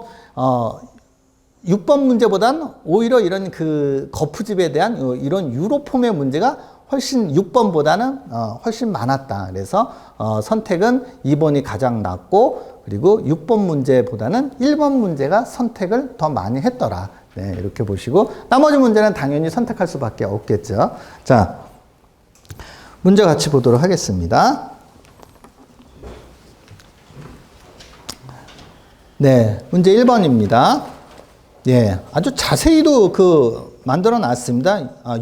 유로폼이 뭐고, 개요, 그리고 장단점, 그리고 구성품이 어떻게 생겼는지, 설치 방법 및 시공시 유의사항. 네, 찍힘이 많습니다. 예, 찍힘이 많을 때는 내 나름대로 찍힘을 묶어도 상관이 없습니다. 내 나름대로. 네. 자. 이 유로폼에 대한 비교표가 우리가 기출문제 보시면은 우리가 알폼이 알폼을 많이 쓰기 때문에 알폼이 알루미늄 폼, 알폼이 나오거든요. 그래서 125회 때 알루미늄 폼과 비교 설명해라고 그래서 유로폼을 언급한 문제가 125회 출제됐었습니다. 간접적인 문제죠, 제가. 자, 유로폼의 개요. 예, 강제 틀로 구성된 규격화된 거푸집. 그러니까 강제 틀과 코팅 합판이죠. 예, 구성된 규격화된 거푸집. 예, 그래서 우리가 이거를 강제 틀 합판 거푸집. 그러니까 합판, 코팅 합판과 강제 틀하고 같이 규격화된 거푸집이다. 작성해 주시면 되겠고요. 네, 유로폼의 장단점. 네, 우리가 1번 목재 폼으로 쓰다가 유로폼이 들어와서 전용 횟수가 높은 장점이 있죠. 당연히 이제 지금 알폼보다는 비교할 수가 없겠지만, 예, 이런 전용 횟수서부터 읽어보시면은 이해가 되실 겁니다. 예, 장단점. 예, 유로폼의 구성품 보시면은 여기 이제 그 6012, 이제 현장에서 이제 6012라고 하죠. 예, 6012가 가장 많이 쓰이니까. 그래서 뭐 6012 그러니까 1200짜리에 이 60이 뭐 550, 뭐 500, 350, 400 해갖고 뭐 200까지 있는데요. 현장에선 6012로 먼저 세팅을 하고 그 나머지 부분은 뭐 200짜리로 맞히든 뭐 250으로 맞히든 300으로 맞히든 400으로 맞히는 현장에서 이제 맞추는 작업을 하는 거죠. 그래서 현장에서는 이제 6012를 기본으로 한다. 예, 이렇게 보시고 유로폼 설치 방법. 네, 현업에 계신 분들도 이거 잘 이렇게 좀 구분을 잘 하기에는 조금 힘들 수가 있는데 우리가 워낙 찍힘이 많기 때문에 작성이 가능하실 겁니다. 현장에서 이제 보신 분들은. 네. 그래서 우리가 먹매김서부터 이제 끌어올 수 있겠고요. 네. 그리고 이제 그 네모도라고 하죠. 기둥 밑잡이를 설치하고 기둥 밑잡이 위에 우리가 단을 다 나누죠. 예, 단 나누기 실시하면서 그 1단에 그 유로폼을 설치하면서 이제 그 기둥 밑잡이에 이제 못으로 고정을 하는 겁니다. 그래서 1단의 수직도가 이제 중요한 거겠고요. 예, 당연히 1단에서 수직도가 틀어지면 2단에서 이제 틀어져 버리니까요. 1단의 수직도 그리고 플랫 타일을 설치하면서 양 끝에 외지핀으로 이제 고정을 하는 겁니다. 그래서 똑같이 2단의 유로폼을 설치. 그리고 1, 2단 사이에 이제 그 조인트가 중요하니까 이런 그 조인트에 조인트 바를 설치하든 그래서 우리가 버팀대를 그래서 고정을 설치한다 정도로 그 설치 방법으로 보시면 되겠고 이 설치 방법이 눈안에 들어오면은 설치했을 때의 순서를 생각해서 시공시 유의사항을 우리가 만들어낼 수가 있겠습니다. 예, 충분히 우리가 그 2.5페이지 이상 3페이지를 우리가 작성하는데 무리가 없을 것 같고요. 알루미늄 폼과 우리가 비교 설명했기 때문에 또 알루미늄 폼과 또 비교까지 또 할 수 있는 이런 문제다. 이렇게 보시면 되겠고요. 네, 많은 분들이 그래도 6번보다는 1번을 더 선호해서 선택을 많이 했더라. 제가 이제 이렇게 물어보니까. 자, 문제 2번입니다. 네. 작성을 하신 분들은 거의 찾아보기가 힘듭니다. 네, 임시 소방시설 설치 기준. 네, 나왔고요. 저 개요에 보시면은 23년 7월 달에 소방시설 설치 및 관리에 대한 법률 시행에 따른 변경 안내해서 그 기준, 그 설치 기준, 그 법령사항을 종류와 이런 규모, 그래서 작성해 놨습니다. 예, 한번 참고로 보시면 되겠습니다. 자, 문제 3번. 자, VE가 출제가 지금 되고 있습니다. 네, VE의 정의 및 수행 시점별 효과 그리고 추진 절차에 대하여 설명하시오. 자, 그래서 그 작년에 130회 때 10점짜리로 나왔고요. 10점짜리로 나온 내용이 정의. 130회 때니까 VE의 그 원칙과 수행시기 및 효과를 묻는 원칙이 정의의 개념과 똑같습니다. 그래서 원칙 그리고 효과는 130회 10점짜리로 보시면 되겠고 127회 25점짜리에 거기에 추진 절차가 또 시험에 나오는 거를 같이 또 복합적으로 해서 시험에 나왔다. 네, 정의 보시면은 최소의 비용으로 최대의 효과를 발휘한다. 개념 보시면 되겠고요. 네. 수행 시점별 효과 그리고 추진 절차, 수행 시점별 효과 우리 교재에 있는 내용, 그림도에 있는 내용 같이 올려놨고요. 그래서 추진 절차, 이런 준비, 분석, 실시 단계 추진 절차 이 교재에 있는 내용 올려놨습니다. 그래서 VE에 대한 내용, VE가 작년에도 나오고 올해 또 출제 되는 이제 빈도수가 지금 1년에 한 번씩 나오고 있는 그 빈도수다. 그래서 VE의 개념도 알아두셔야 되겠고 우리가 서브로 사용할 수 있는 개념이죠. VE. 원가에서 서브로 사용할 수 있는 VE다. 그게 시험에 나왔다. 그러니까 지금 3번을 선택할 수밖에 전 그 수험생들이 선택할 수밖에 없던 문제였다. 네. 자, 문제 4번. 자. 건축공사 설계 변경 사유와 계약 금액 조정의 처리 절차. 네. 그래서 그 계약 금액 조정에 대한 내용이 나왔습니다. 그래서 제가 이제 예상 문제에도 언급해 드렸고 모의고사 때도 말씀드렸습니다. 네. 지금 그 물가 상승률이 뭐 어마어마하다 했습니다. 그래서 20년도 후반의 그 건설공사비 지수와 그리고 23년도의 후반의 건설공사비 지수가 거의 30% 이상 지금 오른 상태입니다. 그래서 어마어마한 지금 물가 상승. 예. 그래서 여러 가지 이제 그 어떠한 세계 정변에 의해서 물가 상승이 이렇게 됐기 때문에 작년에도 언급해 드렸었고 그래서 클레임이 또 나왔었고 계약 금액 조정 분명히 중요하다 했었습니다. 네. 미리 계약된 우리가 이제 조합과 그리고 이제 시공사 간의 어떠한 이런 분쟁이 지금 걷잡을 수 없이 지금 이제 크게 지금 그 확대돼 있어서 네. 지금 뭐 서로 이제 공사가 원활하게 진행되지 못하는 전국적으로 상당히 많다고 했습니다. 자, 설계 변경 사유 읽어보시면 되겠고요. 우리 교재에 있는 내용입니다. 예, 읽어보시면 되겠고요. 계약 금액 조정의 처리 절차. 예, 그래서 계약 금액 조정에는 우리가 정교반 때도 말씀드린 그 물가 변동, 설계 변경, 기타 계약 내용 변경에 의해서 계약 금액이 조정된다 한다고 했고요. 그 교재 보시면서 참고하시면 되겠고요. 자, 제가 이제 그 건설공사비 지수를 그 총평에 언급을 했느냐, 제가 이제 한번 그 올려놨었는데, 자, 건설공사비 지수가 시간 변동에 따른 그 직접비의 가격 변동을 측정하는 지수라고 그랬는데 이 건설공사비 지수가 이 계약 금액을 조정하는 기초 자료로 활용된다. 그래서 건설공사비 지수를 제가 강조를 했었고요.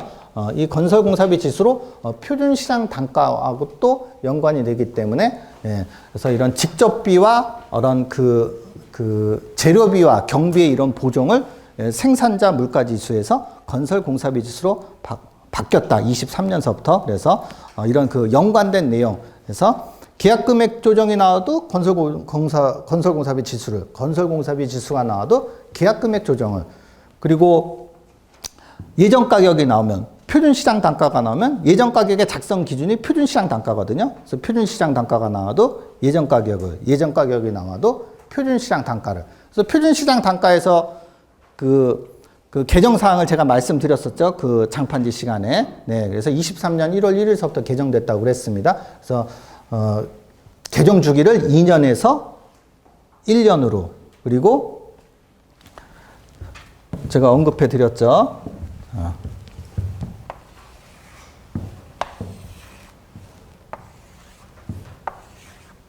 자, 이거 개정 전이고요. 개정 후. 그래서 이게 23년 1월 1일부터 개정됐다고 했습니다. 그래서 개정 주기가 바뀌었다고 그랬죠. 개정 주기가 2년에서 1년으로 바뀌었다. 개정 주기가. 그래서 주 공정도 더 세분화됐다고 했습니다. 주 공정도 더 세분화돼서 204개에서 308개로 더 세분화됐다. 네. 그래서 장판지 시간에 제가 언급해 드렸고요. 요게 지금 요 근래 들어서, 올해 들어서 제가 이제 그 매체를 통해 보니까 요게 315개로 또 늘어났더라고요. 네. 그리고 재료비. 이런 재료비 경비에 대한, 이게 중요한 거죠. 이런 보정. 이런 보정을 한국은행에서 발표한 생산자 물가지수에서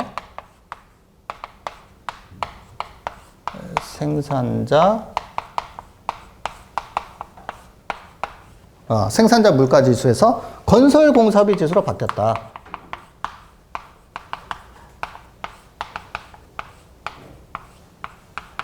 네. 그래서 요걸 이제 언급을 해드렸었죠. 그래서 요게 결국 뭐야? 이런 거 하나 알아두면 우리가 공통 아이템으로 써먹는 거죠. 다 똑같이 문제, 표준 공기제도, 일반적인 사항 써먹는 것보다, 서로 요즘에 나온 이런 법령들의 개정 사항을 또 우리가 활용해서 써먹을 수 있는 거죠.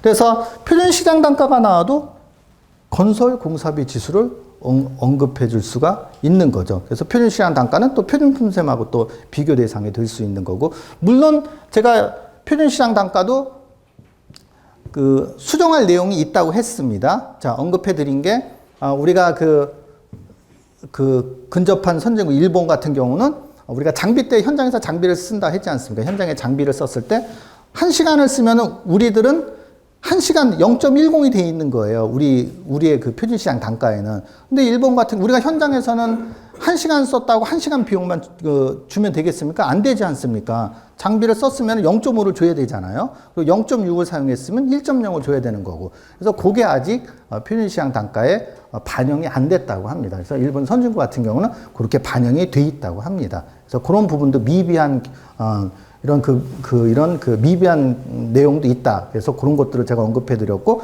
이런 것들을 내용에 쓸 수 있는 겁니다. 이런 사항들을. 자, 그래서 참고로 표준시장 단가까지 한번 언급해 봤습니다.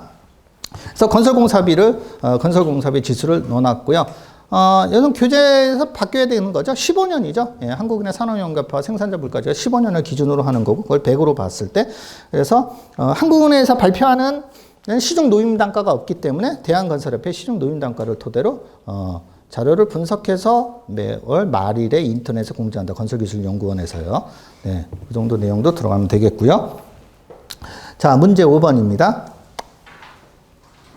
네, 타일공사의 오픈타임 및 하자 원인과 방지 대책. 네, 모의고사에선 같이 풀었는데 이게 작년에 타일이 나왔기 때문에 타일의 확률은 적었는데 어떻게 타일이 또 바로 나왔습니다. 물론 일반적인 문제겠지만, 예, 그래서 선택은 당연히 할 수밖에 없는 문제겠고요.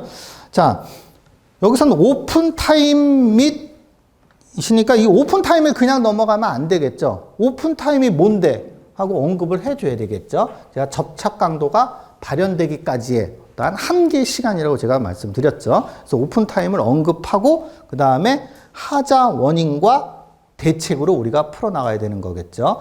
그래서 설계, 우리가 마감공사는 항상 어느 한쪽에, 물론 모든 그 문제가 마찬가지지만 어느 한쪽에 치우치지 말고 우리가 장판지 시간에 배운 설계, 재료, 시공, 양생. 시공 안에 양생이 있지만 왜 양생을 빼놨다고 그랬어요? 중요하니까 마감에서는. 그래서 양생 그리고 시공 관리적인 측면이 대책에 꼭 들어가줘야 된다. 그리고 하나 빼놓지 않을 게 뭐라고 했습니까? 시험에 대한 내용이 들어가 있어야 되겠죠. 타일공사에. 대책에 시공 중 두들김 접착력 시험이 분명히 들어가줘야 된다. 네. 자, 문제 6번입니다. 자, 건설공사 유해 위험 방지 계획서 제출 절차 및 작성 내용과 제출 대상에 대하여 설명하시오. 네. 상당히 오랜만에 나왔고요. 이게 100회 때 문제의 제출 대상은 일반적으로 다 쓸 수 있고요. 용어에 대한 기출 문제가 돼 있으니까. 그리고 이 작성 내용에 대해서 아주 예전입니다. 제가 63회인데 이런 작성 내용이 어떠한 법령에 어떠한 규정되어 있는 건 없습니다. 규정되어 있는 건 없고 이 유해 위험이 이제 안전 그 보건공단에서 하지 않습니까? 거기서 샘플이 있습니다. 샘플. 그래서 그걸 보고 제가 한번 답안을 만들어 봤습니다. 그래서 입체적으로 한번 만들어 봤고요. 예. 이 제출 절차, 제출 절차는 공단에서 말하는 이 심사 절차가 제출 절차 같습니다. 그래서 공단에서 사업주가 이제 공단에 제출하고 이제 심사에서 적정이냐 조건부냐 이제 부적정이냐 해서 결과 보고를 접수일로부터 15일 이내로 한다 정도가 이런 흐름도에 들어가 있어야 될 것 같고요. 자, 유해 위험 방지 계획서 작성 내용. 한번 제가 이제 그림 도예로 한번 제가 작성해 봤습니다. 그래서, 공사 개요서부터, 공종표서부터 안전보건관리 조직표 작성, 그리고 보건회의, 운영계획, 그리고 안전점검계획을 수립하고, 그리고 근로자 복지 건강관리 계획 수립, 그리고 당연히 산업안전보건관리비 들어가야 되겠죠. 네, 그리고 재해 발생 위험 연락 및 대피, 그리고 가설전기서부터 비계, 그리고 타워 크레인, 리프트, 그리고 흙막이 지보공서부터 철근, 거푸집, 콘크리트 이런 골조공사 작업 계획서부터 내외부 마감 작업 계획까지. 네. 이렇게 해서 우리가 일반적인 건축물에 들어갈 수 있는 그 내용들 있지 않습니까? 요걸 한번 만들어 봤습니다. 그래서 정확하게 이 내용이 다 들어가 있지 않아도 이런 내용들로 해서 우리가 그림화 만들어서 나오면은 충분히 이제 답안이 되지 않을까. 그리고 앞서 또 물어본 게 제출 절차 우리가 흐름도로 만들어 줬고, 그 다음에 이 작성 내용 우리가 아이템화 시키고, 그리고 또 그 제출, 이 계획서 제출 대상이 있지 않습니까? 요 문제 또 제출 대상, 물론 또 빠질 수 있겠습니다. 네, 일부 작성해 주면은 우리가 2.5페이지 이상 3페이지, 작성이 가능하다. 예. 근데 일반적으로 이걸 업을 종사했거나, 공부가 되신 분들이 여유있게 좀 적을 수 있는데, 공부가 조금 적으신 분들은, 유추해서만 적을 수밖에 없기 때문에, 마지막 문제 분명히 이 문제를 선택하신 분이 계시거든요. 네, 그럼 이 문제 또한 점수를 또 기다려 봐야 되지 않을까, 네, 이렇게 보겠습니다. 네, 그래서 2교시를 한번 봐봤고요. 2교시를 봤을 때 뭔가 마음에 들지 않습니다. 이 2교시를 봤을 때 정확한 이렇게 답을 써주고 싶은데 정확한 답을 써줄 수 있는 문제가 지금 일반적으로 V 포함해서요. V, 이런 계약금액 조정, 그리고 이런 타일 정도.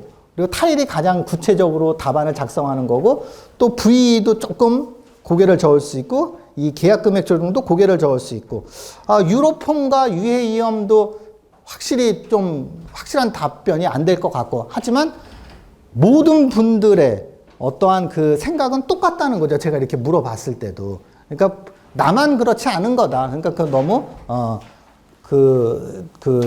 너무 자책하지 마시고, 또 이제 그 풀어나가는 방법이 있구나. 이렇게 생각하시면 되겠습니다. 네, 그래서, 2교시에, 1교시서부터 정확한 우리가 답보다는 유의사항이 막 있었고, 찍힘이 많았기 때문에, 네, 정확한 답을 원하시는 분들은 답답할 수 있겠거든요. 그래서 1, 2교시를 봤을 때 많이 답답한 부분이 있어서 이렇게 점심시간 끝나고도 저한테 톡이 이제 좀 많이 날라왔거든요. 문제가 이러냐고 하면서 또 날라왔는데, 모든 분들이 다 마찬가지다. 이렇게 생각하면 되겠습니다. 3교시입니다. 네. 1, 2교시에서, 보통 이제, 포기는 하지 않았지만 마음은 비게 만들었습니다. 1, 2교시를 통해서. 그러면 이제 3, 4교시는 내가 좀 편하게 쓰겠다 하면은 충분히 이제 쓸 수 있는 그 문제들이 나왔다고 보겠습니다. 자, 3교시 보시면은요. 자, 한중 콘크리트, 말이 필요 없는 거죠. 한중이니까 한중 콘크리트 나오고 제가 수없이 모의고사서부터 예상 문제서부터 실전 모의고사서부터 구체적으로 들어갔습니다. 네. 그래서 한중 콘크리트에 대해서 나올 수밖에 없으니까 제가 나오는 문제들은 더 나올 수 있는 문제, 나올 확률이 많은 문제들은 우리가 더 연습을 해야 된다고 그랬습니다. 그거를 나는 대강 알고 있고 다른 문제를 우리가 연습을 하는 게 아니라 나올 문제, 나올 확률이 많은 문제, 이 문제는 우리가 완벽하게 만들어 놔야 된다고 했습니다. 그래서 연습을 많이 시켰고요.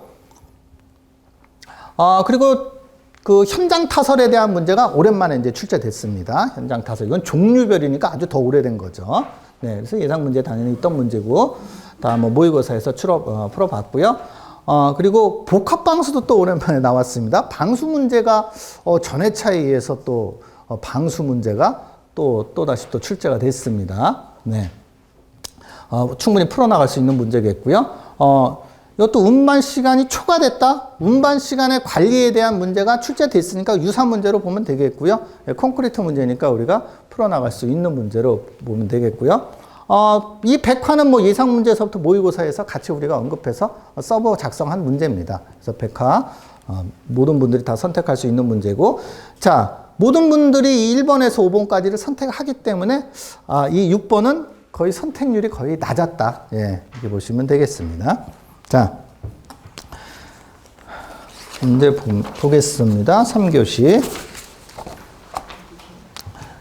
자, 한중 콘크리트. 네, 당연히 말이 필요 없죠. 현장 점검사항. 그래서 현장, 우리가 타설 전중도 있고, 타설 전에 우리가 할 게 많다고 했습니다. 타설 전에. 자, 현장 점검사항 보시면은, 당연히 이제 한중이기 때문에 이런 동해, 이런 방지, 예, 이런 조기 강도, 어떠한 보온, 온도 변화 방지, 이런 배합 관리, 우리가 이제 5에서 20도씨라고 했고, 이런 그 혹한기나 300mm 이하는 10도씨 이상으로 관리를 한다고 그랬고요. 타설시의 온도. 우리가 7번에 보시면 우수한 거푸집, 열 전도율이 낮은, 그리고 8번 이런 빙설, 이런 단어가 꼭 들어가야 된다고 그랬습니다. 빙설이라는 단어가. 왜? 한중 콘크리트에 시방이 있기 때문에 이런 빙설을 무조건 제거해야 된다. 이런 빙설이라는 단어가 한중에는 당연히 들어가야 될 것이고요. 그리고 레미컨 수급 대책. 요즘 같은 경우 수도권에서 레미컨 수급은 엄청납니다. 네.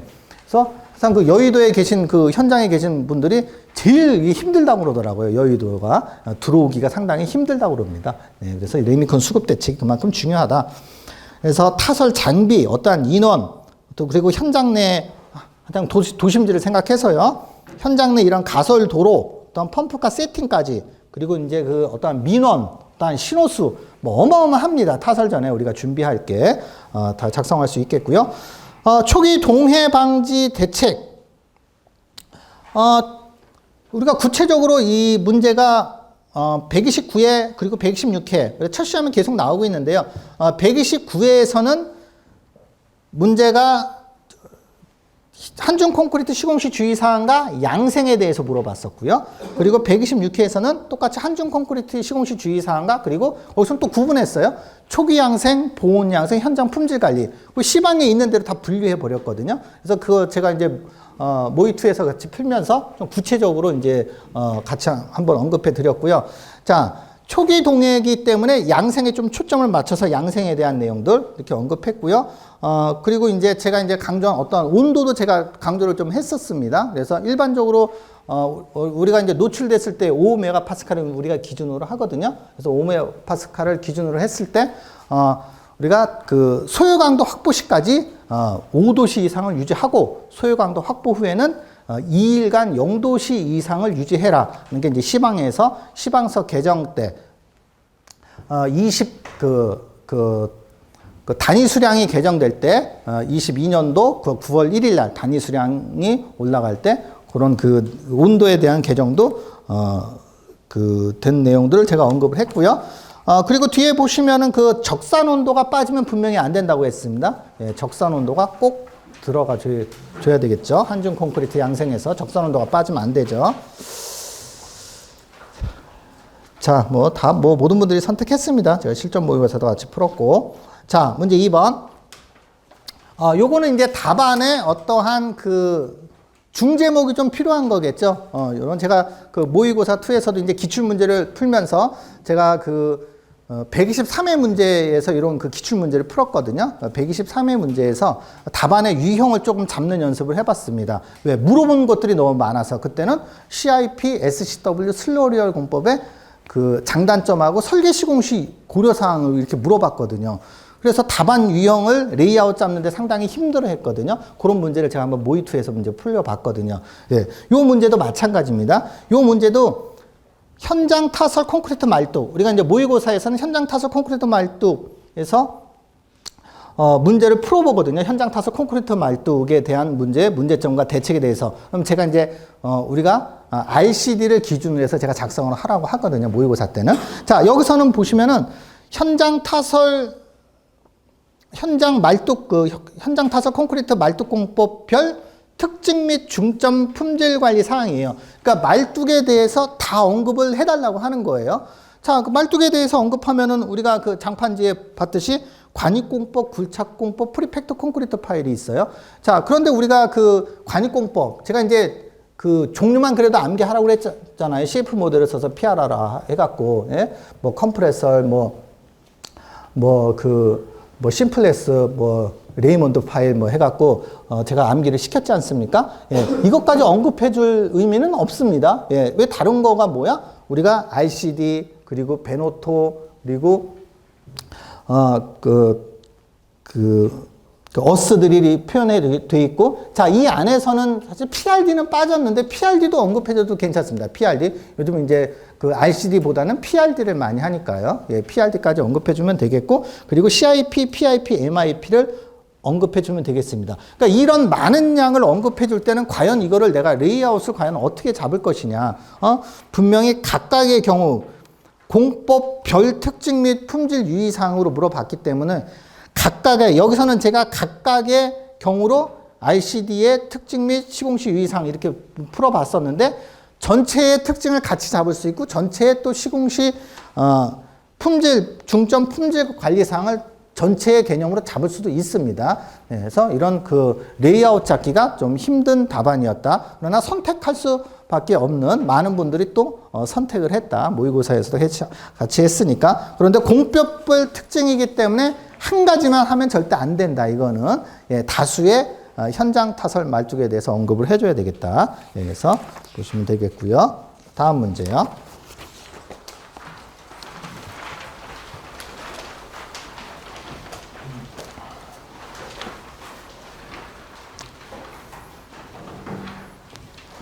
자, 3번 복합방수입니다. 예, 특성 및 시공시 유의사항.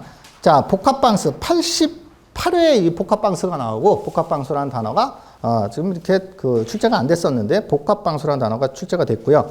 예, 복합방수의 특성. 예, 복합방수는 우리가 이제 개념도에 보시면은 우리가 두 가지를 같이 한다. 그래서 예전에는 뭐 시트 도막 아니면 도막을 하고 시트를 하고 이런 방수가 복합방수의 개념. 개념이었는데 지금의 복합방수의 개념은 상당히 여러 가지 유형이 나왔다. 제가 현장을 가봐도. 그래서 여튼 하이브리드 방수, 어떠한 두 개 이상이 같이 됐을 때를 우리가 복합방수로 한다. 당연히 특성은 좋은 내용 쓸 수 있겠죠. 예, 하나의 공법을 선택하는 것보다 두 개를 같이 복합해서 하기 때문에 특성은 좋은 내용들, 뭐 기밀성, 수밀성, 뭐 좋은 접착성, 어떠한 내구성, 좋은 내용도 쓰면 되는 거겠습니다. 특성은. 그리고 시공시 유의사항도 말 그대로 마감공사니까 설계, 제로, 시공양생, 시공관리적인 측면에서 우리가 작성할 수가 있겠습니다. 그래서 답안 이렇게 보시면은 되겠습니다. 그래서 어느 한 곳에 기울이지 말고 모든 답안들, 우리가 비빔밥 원리를 통해서 모든 내용들이 우리가 복합적으로 들어가 줘야 된다. 그래 좋은 답안이 나온다. 이렇게 보시겠고요. 자, 문제 4번입니다. 자, 운반 시간이 초과된 콘크리트의 문제점과 현장 관리 대책. 네. 그래서 똑같은 문제는 없습니다. 예, 초과된. 근데 운반 시간에 대한 문제가 84회 때 이렇게 운반 시간에 대한 문제가 84회 전후로 이렇게 출제가 된 문제겠고요. 예. 초과된 문제점은 이제 처음 나온 문제인데 우리가 충분히 유추해서 쓸 수가 있겠습니다. 자, 현장에 들어왔는데 현장 안에서 어떠한 이유가 됐든 현장의 문제가 됐든 도로의 문제가 됐든 분명히 운반 시간이 초과될 수가 있겠습니다. 자, 그럼 문제점은 우리가 쓰기 편한 거예요. 문제점은 원인보단 쓰기 편해요. 왜? 콘크리트는 뭐야? 콘크리트에 그 덕목이 있다고 했지 않습니까? 뭐예요? 강도, 내구성, 수밀성이죠. 당연히 떨어지겠죠. 운반 시간이 초과됐다니까. 자, 그럼 한번 보십시오. 자, 운반 시간이 초과돼요. 그러니까 당연히 공기량이 떨어지죠. 그럼 슬럼프치가 또 감소되겠고, 당연히 워커빌리티가 감소되면서 응결이 진행되면서 강도, 내구성, 수밀성이 저하되고, 그러니까 이런 허니컴, 어떠한 미충전 부위가 발생되면서 당연히 콜드 조인트가 발생되고, 압송 폐색의 또 이런 현상이 또 발생이 된다. 이 정도가 머릿속에 들어오시겠고, 이거 다 쓸 필요도 없겠죠. 우리가 5개만 쓰면 되는 거니까 우리가 충분히 유추해서 쓸 수가 있다. 문제점은. 그래서 방지 대책 보시면은 아무래도 운반이기 때문에 우리가 시공에 되어 있는 그 운반에 대한 내용들을 구체적으로 작성하면서 그리고 계비윤 타당에 의한 내용, 그리고 재배시로 좀 넓게 퍼져가면서 우리가 결국은 뭐야? 콘크리트 장판지의 개념으로 우리가 풀어나가는 답안이 된다. 이렇게 보시면 되겠습니다.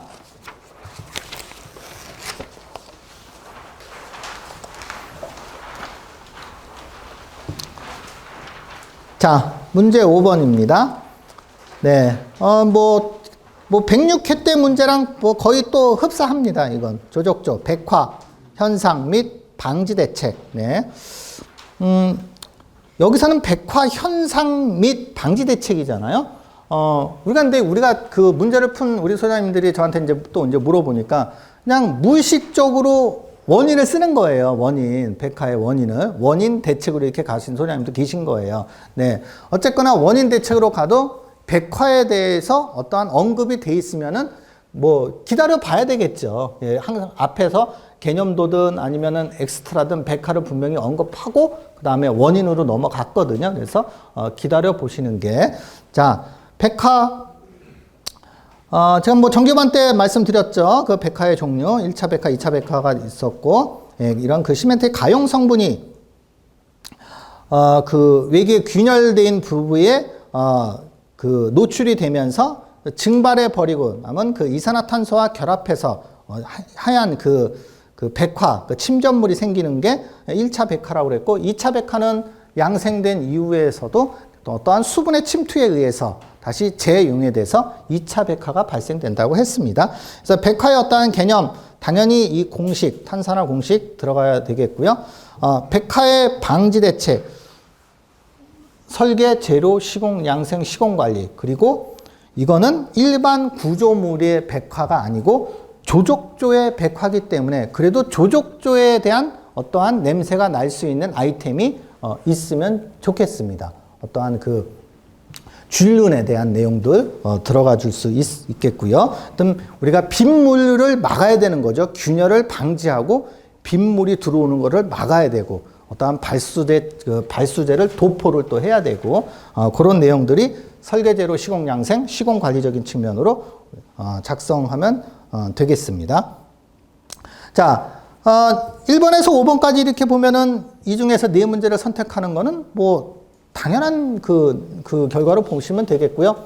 자, 그래도 나는 BIM을 현업에서 하고 있다 하시는 분들은 또 선택을 한 소장님도 계십니다. 그러나 아주 극히 드물다, 적다 선택하신 분들이. 그래서 4D 활용의 장점과 고려사항인데, 자, 흡사한 문제가 121회 출제됐었고요. 130회에서도 BIM 좀 뜸했다가 130회 작년에 나왔습니다. 활성화 방안에서 시험에 나온 내용이고요. 자, 그리고 답안 작성을 보시면은 이게 지금 4D가 이제 공정이거든요, 공정. 그래서 공정의 내용으로는 보다는 이런 전체적인 BIM의 장점을 교재에서 가져왔고요. 그리고 전체적인 BIM의 고려사항을 올려놔 봤습니다. 네, 그래서 참고 보시면 되겠습니다. 자, 다음 4교시입니다. 자, 4교시 보시면은요. 자, 포결, 당연히 예상 문제였고요. 이 포결도 제가 모의고사에서 같이 풀어봤습니다. 네, 시험에 나올 확률이 있고, 124회 출제되고 지금 아직 출제가 안 됐기 때문에 포결에 대해서 같이 모의고사 때 풀어봤고요. 다음에 2번, 안전관리비와 산업안전보건관리비를 비교 설명한다. 이것도 선택이 가장 적은 거였습니다. 네. 항상 비교 설명하라는 게 상당히 힘듭니다. 비교를 설명하려면, 그리고 같이 우리가 비교하면서 설명하면서 내려가 줄 수 있는 그런 능력이 필요하거든요. 그래서 그 비교 설명하는 단어가 상당히 완벽하게 한쪽 너무 치우치지 않고 우리가 그 표를 작성해서 내려갈 수 있느냐. 그래서 구체적인 답안을 작성하기에는 이 업의 경험이 없으면은 상당히 그 답안 작성이 하신 분들이 없어 보이고 또 선택도 많이 하지 않았습니다. 자, 3번이요. 네, 코어 선행 오랜만에 나왔습니다. 예, 코어 선행. 그리고 장점 물어봤고요. 예, 공정별 점검사항 물어봤고, 예상 문제 또 과제물에 있습니다. 자, 4번 문제 방수공사가 또 복합방수가 나오고도 또 방수 문제가 또 출제가 됐다. 제가 이제 이것도 예상 문제에서 같이 한번 지붕방수 나오면은 이게 재료와 위치로 이제 구분된다고 했지 않습니까? 우리 그 장판지 시간에. 그래서 지붕방수가 제가 많이 나온다고 항상 말씀드렸고, 그래서 지붕방수에 대해서 실전 모의고사에서 같이 또 풀어봤고요. 자, 5번. 자, 타워 크레인. 제가 이것도 127에 나와서 멈췄기 때문에 타워 크레인은 나올 확률이 높다고 했습니다. 그래서 이것도 실전 모의고사에서 같이 또 풀어봤습니다. 타워 크레인은 뭐 말할 필요가 없겠고요. 자, 문제 6번은 이 문제는 뭐 대표적인 문제이기 때문에 과연 이 문제를 풀고도 내가 이게 점수를 얼마나 줄까, 기본 점수라도 줄까 걱정되는 이런 문제입니다. 기본적인 문제이기 때문에 모든 분들이 선택하는 문제이기 때문에 공부가 3개월만 됐어도 충분히 다 선택해서 쓸 수 있는 문제이기 때문에 문제를 풀고도 내가 불안한 이런 문제. 그러니까 제가 봤을 때, 그 선택을 봤을 때 가장 선택이 적은 문제는 2번 문제가 가장 선택한 수험생이 가장 적었고요. 나머지 문제에서 우리가 4문제를 선택하는 데는 무리가 없었다. 네. 자, 문제 보시면은요. 자, 문제 1번. 자, 고강도 콘크리트의 포결 현상 중 포결에 미치는 영향인자. 예. 영향인자가 사실 요인이거든요. 예. 포결 현상의 발생 원인. 또 구분해 봤습니다. 교재에 구분되어 있기 때문에. 예. 과 그리고 대책.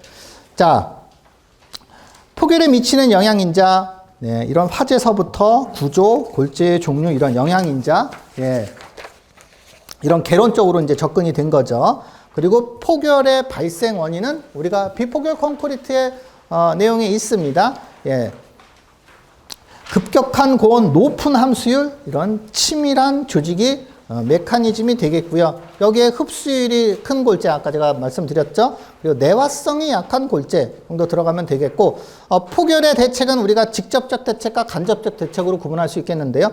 간접적 대책은 우리가 추가로 써주시면 되겠고 직접적 대책 그 위에 있는 유기질 섬유가 빠지면 안 되겠죠. 그래서 그림으로 그려주면 되겠고요. 내화 피복, 내화 노력, 함수율이 낮은 골재 원인의 반대로 쓰면 되겠죠. 예, 그리고 피복 두께 또 작성할 수 있겠고 비산, 메탈라스 이런 그림을 통해서 우리가 채워줄 수 있겠다. 그래서 선택 많이 한 문제다.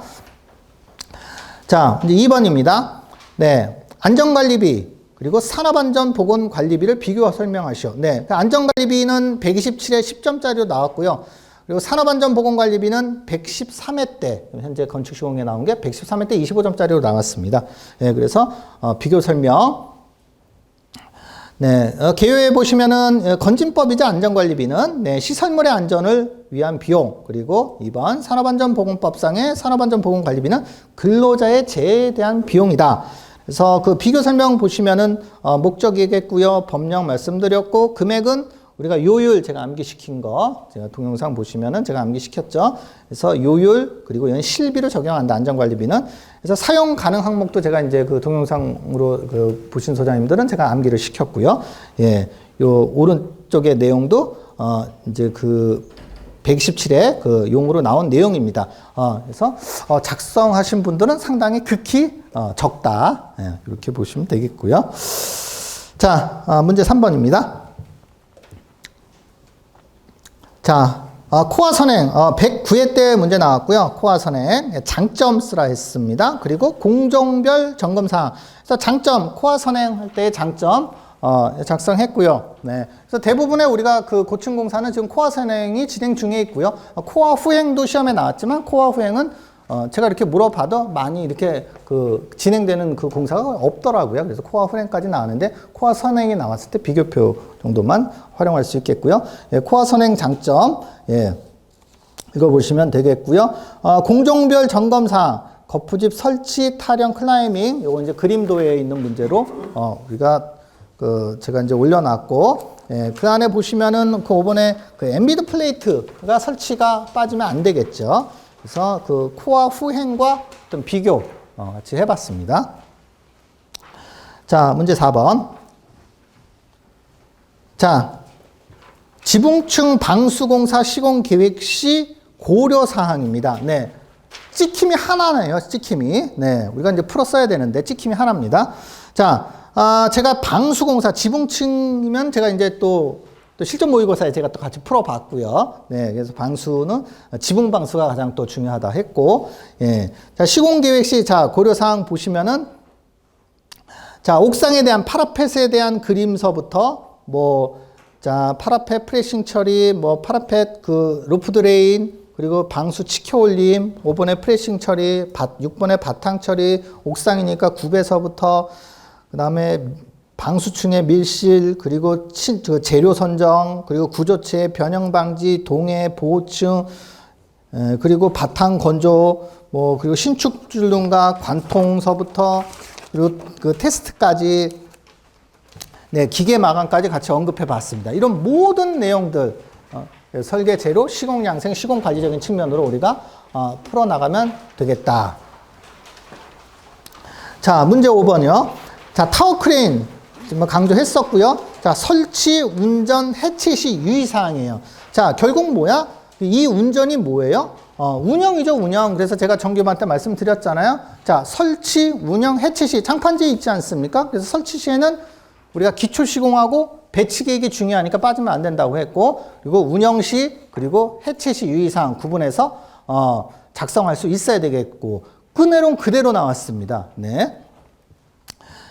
그래서 재유형 엑스트라고 언급해 줬고요. 그래서 설치 운전을 같이 봤습니다. 설치 따로, 운전 따로, 해체 따로 해도 상관없습니다. 아니면 같이 잡아서 아이템 먹어가도 상관이 없습니다. 괜찮습니다. 네. 그래서 설치, 그 기초판, 그리고 배치 계획 다 집어넣어놨고요. 그 밑에 보면은 제가 이제 17년도에 그런 사고가 많아서 국토부에서 그 발표해서 18년도서부터 국토부에서 이제 고지한 20년 이상 노후 크레인 그 8번에 보시면 9번에 전담 신호수도 배치해라. 그 정기 점검 뭐 설치 시 하면서 6개월마다 실시하는 거죠. 그리고 이제 건설 노조와의 어떠한 그 상생 이렇게 또 좋은 의미에서 적어봤고요. 안 되지만 그리고 해체 시 유의사항 그래서 교재에 있는 내용 그리고 동영상 촬영까지 이렇게 마지막 7번에 적어놨습니다. 그래서 모든 분들이 선택 제가 강조했고 많이 풀어본 문제겠고요. 자 6번입니다. 자 마지막 문제. 자 철근 콘크리트 균열의 원인과 대책 똑같은 문제는 114회예요. 그런데 균열 문제는 지금 매회 나오고 있습니다. 균열이 워낙 지금 강조되고 있고 균열의 문제는 전회차 131회도 나왔고요. 똑같은 문제 균열 원인과 대책은 114회에 나왔다. 자, 균열 원인과 대책 제가 정규반 때 콘크리트에서 말씀드렸죠. 강도 발생 원인과 대책 그리고 내구성 발생 원인과 대책 그리고 균열 발생 원인과 대책에서 같이 말씀드렸죠. 장판지에 있죠. 강도 발생 원인은 재배시가 잘못되면 그리고 대책은 재배시라고 그랬고 내구성은 재배시도 있지만 염탄할 동원건이 그 주가 될 수 있고 그리고 대책은 재배시라고 그랬고 그리고 균열 발생 원인은 강도와 내구성을 합쳐서 균열 발생. 그러니까 강도는 초기 강도고 내구성은 장기 강도라 했잖아요.